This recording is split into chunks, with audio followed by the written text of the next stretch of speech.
Apa kabar saudara?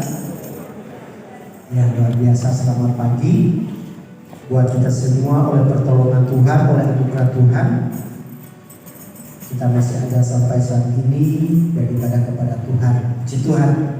Berterima kasih juga kepada Tuhan Yesus Kristus karena kasih yang diberikan, dan berterima kasih kepada Kepala Sidang telah mempercayakan saya pelayanan firman Tuhan saat pagi hari ini. Puji Tuhan. Bapak Ibu jemaat diberkati Tuhan, hari ini kita akan belajar firman Tuhan. Dengar firman Tuhan dalam kitab Amsal pasal 3 ayat 9 dan 10.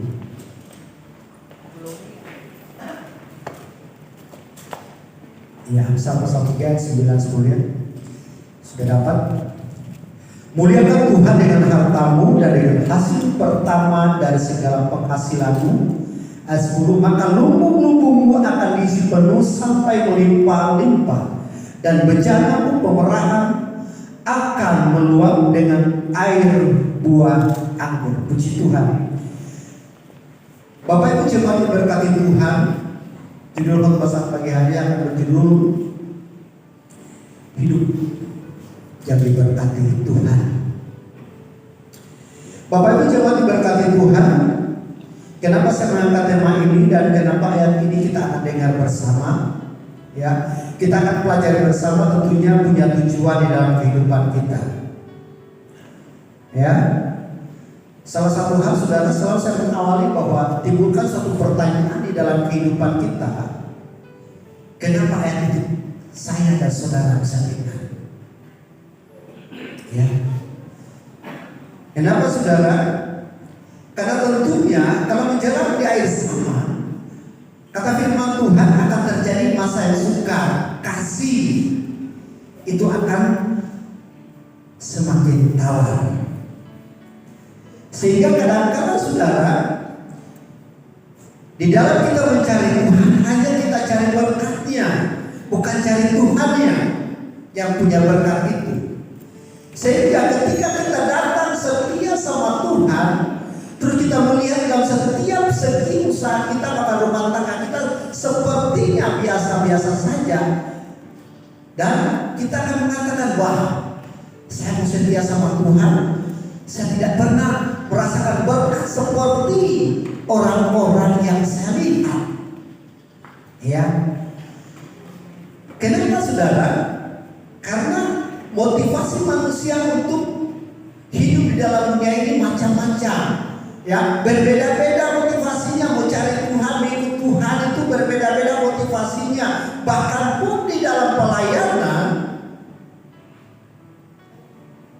ada saudara yang tujuannya hanya berkat, tetapi sesungguhnya untuk Tuhan seperti apa? Ini saudara, Bapak Ibu jemaat berkati Tuhan, saya yakin dan percaya bahwa tidak ada di antara kita yang mau mengambil kesimpulan saya mengikut Tuhan, saya tidak diberkati Tuhan. Ya, Salomo berkata bahwa di dalam pembacaan tadi saudara, muliakan Tuhan dengan hartamu dan dengan hasil pertama dari segala penghasilanmu. Maka Tuhan akan memberkati, Dia akan membuat setiap lumbung-lumbung kita akan menjadi penuh, melimpah, dan bahkan apa saudara, pemerasan anggur kita akan melimpah dengan pemerasan anggur. Artinya saudara bahwa kita tidak akan pernah mengalami kekurangan, tetapi kita akan diberkati. Bahkan berkat rohani pun sukacita ada terus dalam kehidupan kita. Ya.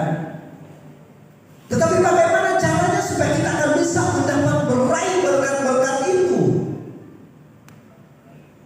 Ada dua hal, ada dua poin besar di sana saudara, yang harus kita perhatikan. Ya, yang harus kita perhatikan di sana, di mana yang pertama bahwa kita akan memuliakan Tuhan dengan harta, dan yang kedua yaitu hasil pertama dari segala penghasilanmu. Saudara, ada catatan-catatan yang saya sudah persiapkan, dan mungkin ini saudara akan menjadi pembelajaran buat kita semua agar kita sama-sama diberkati Tuhan. Amin. Sehingga kita mencari Tuhan, mengiringi Tuhan itu bukan hanya kita toh ingin menerima merasakan berkat Tuhan, tetapi bagaimana caranya supaya kita akan menerima berkat Tuhan yang Tuhan punya. Ya, kalau kita saudara hanya ingin menikmati berkat Tuhan tanpa kita tahu siapa yang punya itu, artinya kita mencuri berkat Tuhan. Kita seperti pencuri, saudara. Ya. Namun sudah kita hanya ingin menikmati, tapi yang punya itu, ya, apa yang kita lakukan buat dia? Ya, Bapak Ibu jemaat diberkati Tuhan. Yang pertama saudara, bahwa bisa dikatakan muliakan Tuhan dengan hartamu. Coba saudara kita akan lihat di dalam kitab Injil Matius. Injil Matius pasal 6 ayat ke-21, saya dikatakan bahwa karena di mana hartamu berada, di situ juga hatimu berada. Tetapi saudara, kita tidak bisa membaca hanya satu ayat itu. Ya, kita harus membaca keseluruhannya satu perikop itu. Hal mengumpulkan harta.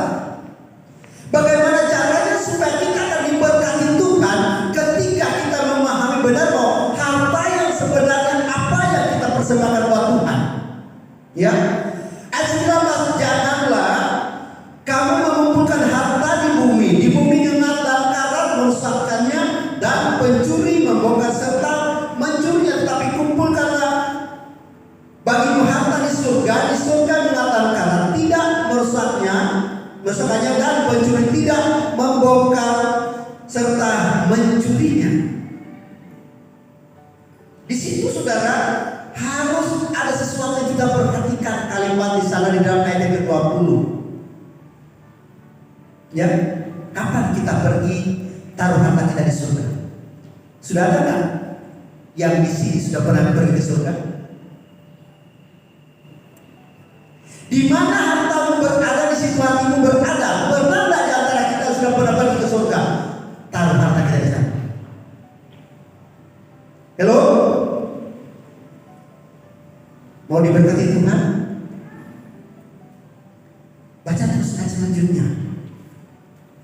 Karena di mana hartamu berada, di situ juga hatimu berada. Ayat 22, mata adalah pelita tubuh. Jika matamu baik, teranglah seluruh tubuhmu. Jika matamu jahat, gelaplah seluruh tubuhmu. Jadi jika terang yang ada padamu gelap, betapa gelapnya kegelapan itu.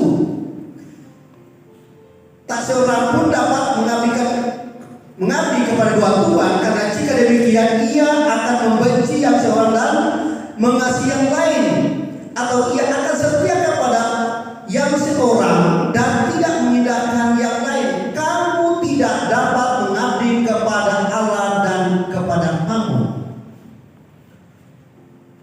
Saudara, ketika saya mempelajari ayat ini, saudara, awalnya saya sempat bingung.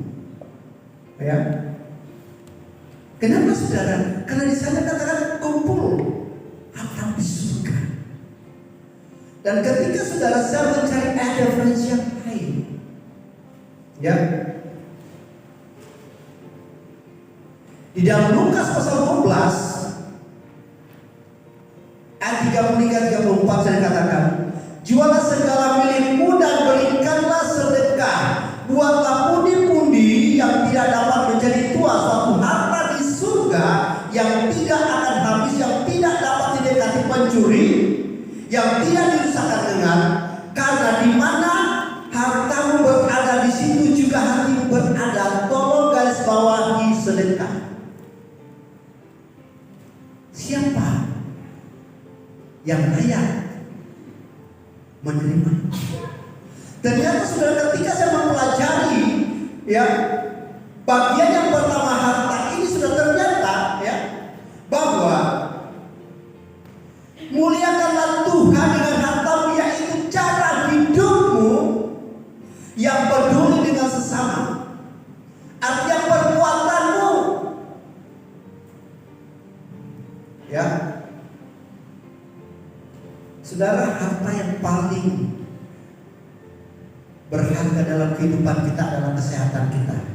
Ya, Tetapi saudara, kalau kita melihat orang-orang yang membutuhkan pertolongan kita, terus kita yang sehat tidak melakukannya, Alkitab katakan kalau engkau mengetahui sesuatu yang baik dilakukan terus engkau tidak melakukan, engkau berdosa. Jual, kata firman Tuhan, harta dan berikan sedekah, ya, beri bantuan, tolong orang yang memberikan, yang membutuhkan. Karena ketika engkau melakukan itu, sama halnya saudara, engkau sedang mengumpulkan, ya, hartamu di surga. Ya. Kenapa kita mengatakan setiap perbuatan itu mengikuti? Dan kita paham saudara, ya, bahwa setiap perbuatan kita ini mengikuti orang itu. Hasilnya apa sebentar, ya. Jadi penentuan hasil sebentar kita akan dapat nanti di hadapan Tuhan ketika Dia datang memberi upah buat saudara saya. Ada ketika kita melakukannya, ketika kita masih ada di dalam dunia ini, saudara, ya. Jadi fokus yang pertama saudara di dalam ayat ini yaitu saudara perbuatan kita yang baik, yang peduli dengan orang-orang di sekitar kita. Ya, kalau kita mau diberkati Tuhan, saudara. Ya. Fokus yang kedua saudara di dalam bagian yang pertama ini saudara,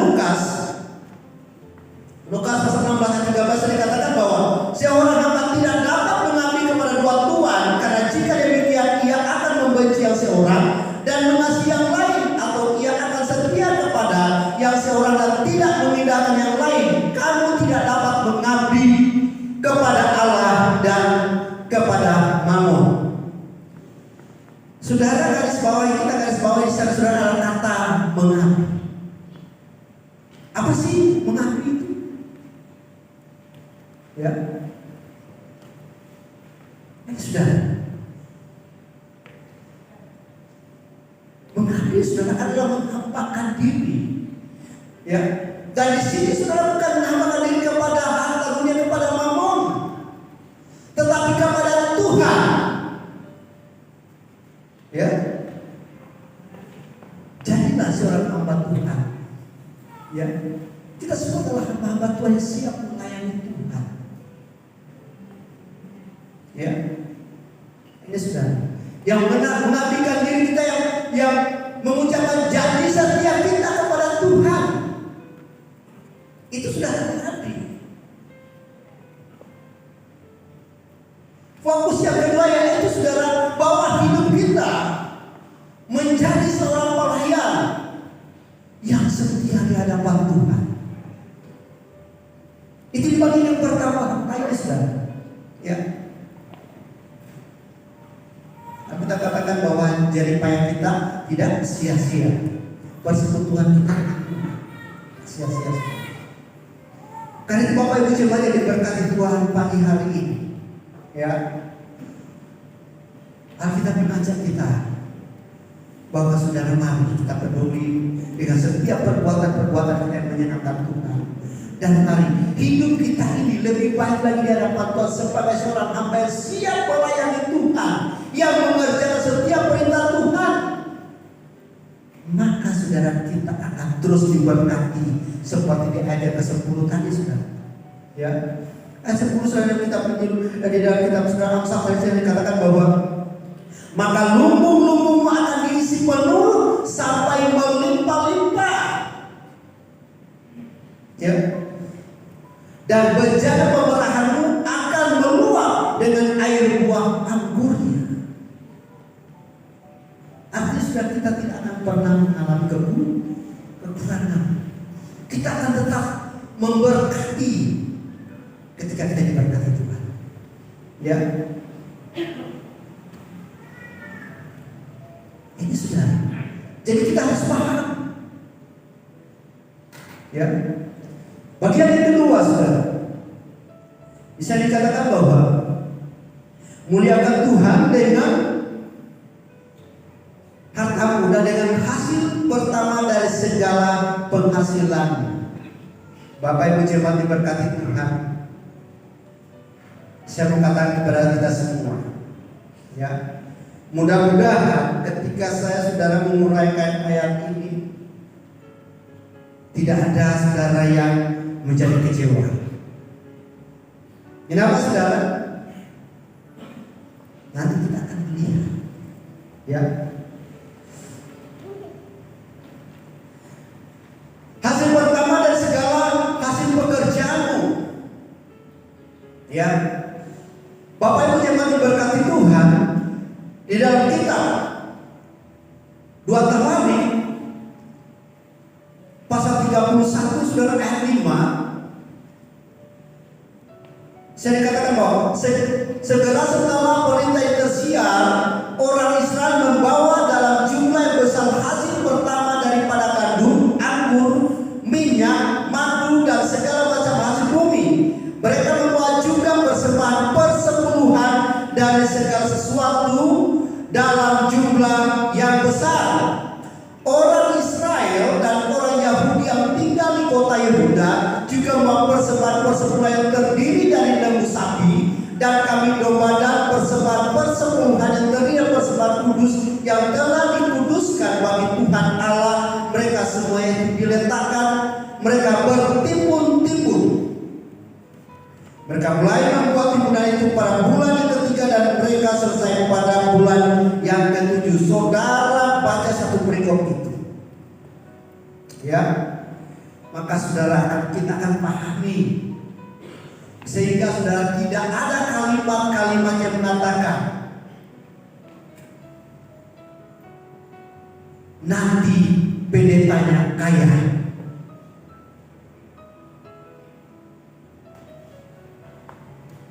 Banyak saudara,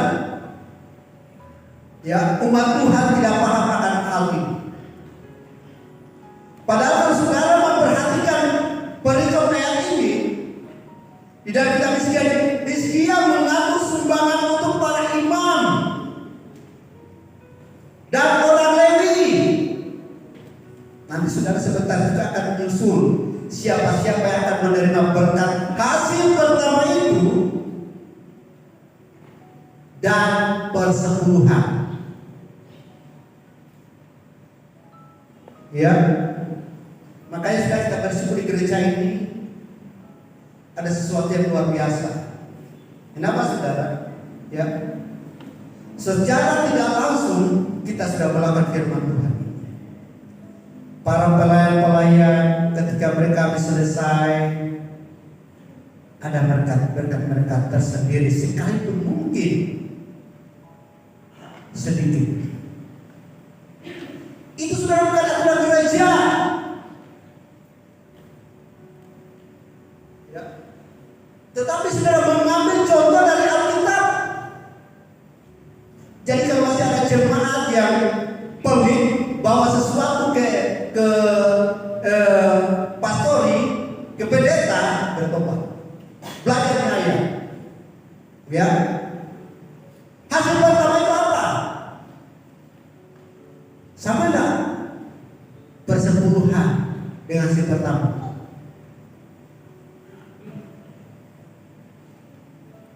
Ini ada dua hal yang berbeda, saudara.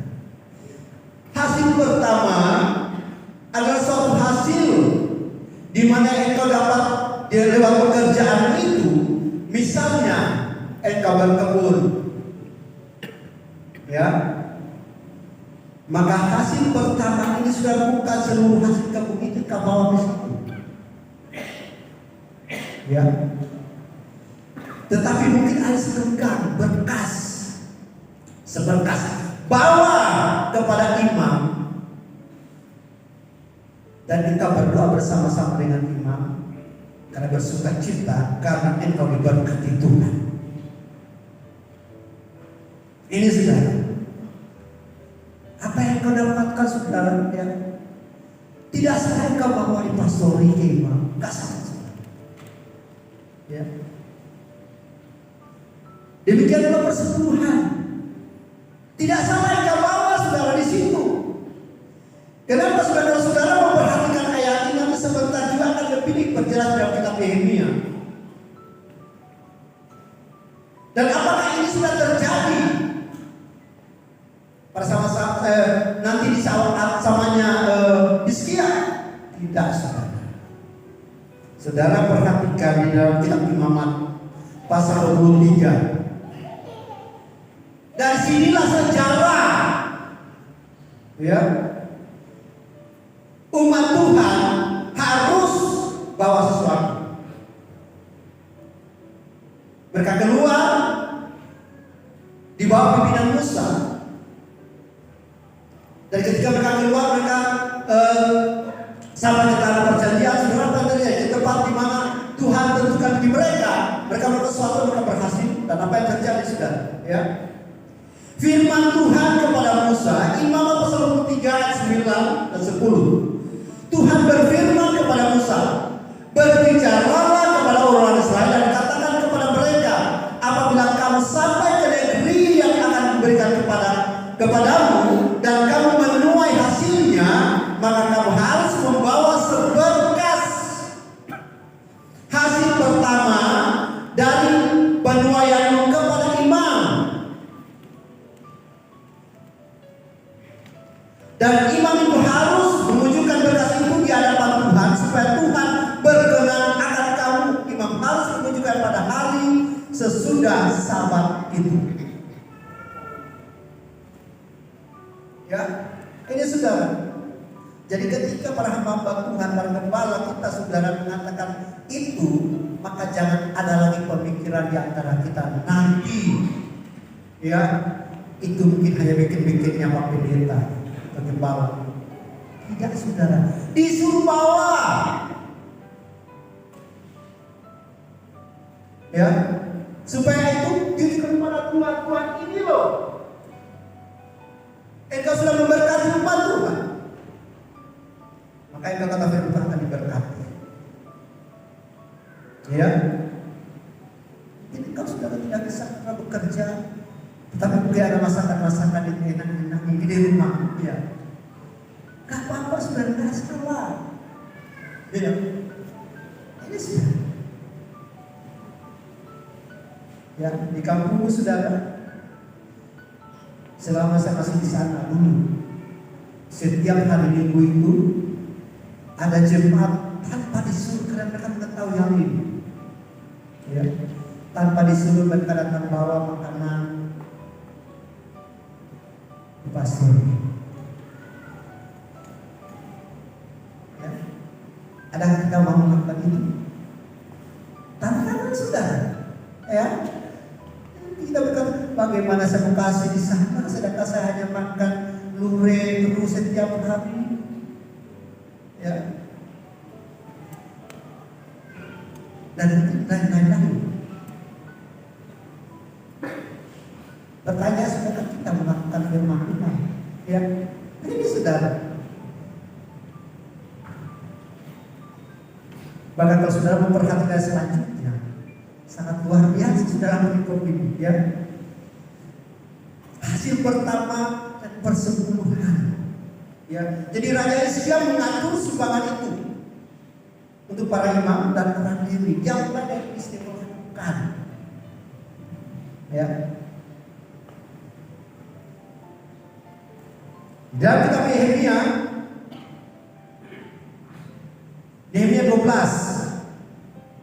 ayat 44. Pada masa itu beberapa orang diangkat untuk mengawasi bilik-bilik perbendarahan, bilik-bilik untuk persembahan khusus, untuk hasil pertama dan untuk persembahan persepuluhan, supaya sumbangan yang menurut hukum menjadi bagian para imam dan orang-orang Lewi dikumpulkan di bilik itu sesuai dengan ladang setiap kota.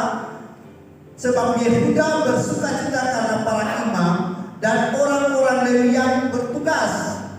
Ya, ayat 45. Karena merekalah yang melakukan tugas pelayanan bagi Allah, mereka dan tugas mentahirkan. Demikian juga para penyanyi dan para penunggu pintu gerbang sesuai dengan perintah Daud dan Salomo anaknya. Ternyata saudara, para pelayan-pelayan harus akan mendapatkan bagian. Ya, ada kotak-kotak tersendiri di sana, saudara. Ya, puji Tuhan. Di sini ada bendahara, yang lain-lain. Ya, Bapak Ibu coba diberkati Tuhan. Kalau kita mau diberkati Tuhan, lakukan firman Tuhan, beri yang terbaik. Ya, ini sudah. Kenapa? Ketika kita melakukannya, maka hati Tuhan itu senang, saudara. Ya, kalau kita melakukan perintah Tuhan, melakukan firman Tuhan, hukumnya yang diperintahkan oleh Tuhan kita lakukan. Kita tidak melakukan satu hukumnya Tuhan ketika kita melakukan itu. Ya, Bapak Ibu coba diberkati Tuhan, mari sadar dalam kehidupan kita, kalau mungkin di dalam pekerjaan kita merasa bahwa tidak ada perubahan, tidak ada peningkatan. Sadar ini saudara, koreksi. Ya. Jangan saudara berasa mendengar. Ya. Kapan berdoa sama pendeta? Pendeta doakan, ternyata usaha saya kan pernah maju terus. Benar saja seperti itu, saudara. Ya, tapi bukan di depan. Ya, koreksi hidup kita. Apakah kita hanya mau berkatnya Tuhan, atau kita mau melakukan yang punya berkat itu?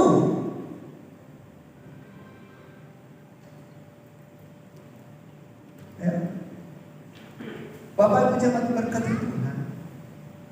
Saya mau katakan kepada kita semua, ya, ketika kita memberi, maka saudara kita tidak akan menjadi rugi. Ya, kenapa saudara? 2 Korintus pasal 9 ayat 6, camkanlah ini, orang yang menabur sedikit akan menuai sedikit juga, dan orang yang menabur banyak akan menuai banyak. Ya, ini sudah. Ya, kalau Tuhan gerakkan kita untuk memberi yang terbaik, saudara, ya, kita kasih. Gak perlu kita tahan-tahan untuk melakukan yang terbaik buat Tuhan. Ya, amin. Karena itu Bapak Ibu jemaat yang diberkati Tuhan, mari belajar kita untuk melakukan dengan setia. Kita sebagai orang-orang yang mengabdikan diri kita kepada Tuhan, yang mengikuti seluruh perintah Tuhan, lakukan ini. Kita akan diberkati, sudah. Rumah tangga kita akan diberkati, pekerjaan kita akan diberkati. Ya, sekalipun banyak tantangan, banyak masalah yang kita hadapi. Ya. Oleh karena itu Tuhan, mari jangan kita salah, saudara, untuk bertindak melakukan firman Tuhan. Amin. Ya. Jangan sudah di antara pikiran kita ketika kita membaca ayat ini, hasil pertamamu dan persepuluhanmu, mulai pikiran kita nanti pendetanya kaya. Ya.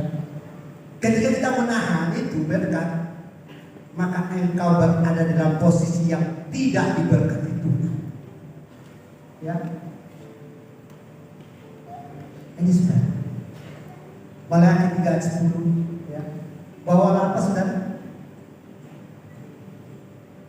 Persepuluhan. Kemana? Kepada Tuhan. Supaya apa? Supaya di sana tersedia persediaan seperti itu, saudara.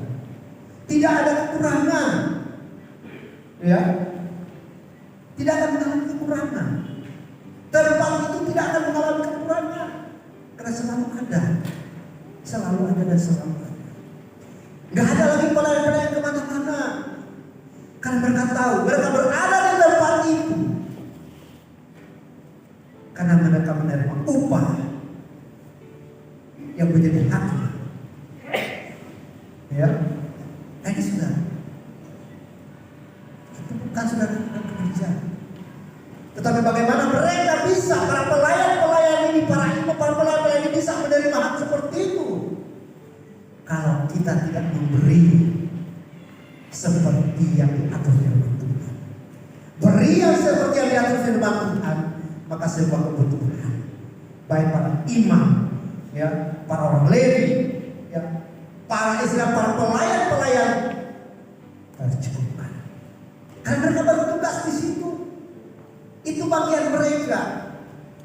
Ya, itu bagian dari kita. Amin. Ayat yang terakhir saudara.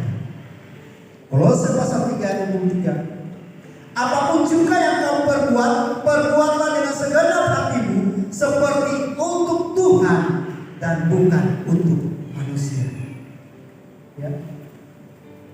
Perbuatlah segala sesuatu seperti itu untuk Tuhan dan bukan untuk manusia. Saudara, ya, kalau kita hanya memandang, nanti saya kasih sama Tuhan. Ya, saya mau katakan kepada kita semua, kapan kita berjumpa dengan Tuhan? Jadi saudara, ya. Tetapi ketika kita melakukan sesuatu buat saudara-saudara, ya, buat saudara-saudara kita yang perlu menerima hati pemberian itu, maka kita sebenarnya sedang berjumpa dengan Tuhan. Kita sedang melakukan itu karena kita mengasihi Tuhan. Amin. Karena kita sudah diberkati Tuhan. Amin. Puji Tuhan. Tuhan memberkati kita pada saat siang hari ini. Ya, mari Bapak dan Ibu jadi berkati Tuhan. Kita sama-sama menjadi firman perintah bagi kita. Kita butuh firman yang bisa membawa kita kepada suatu pekerjaan yang menyenangkan Tuhan, yang bisa menerangi kita dalam melakukan segala sesuatu sehingga kita tidak salah menilai dan melakukan yang apa yang kita lakukan.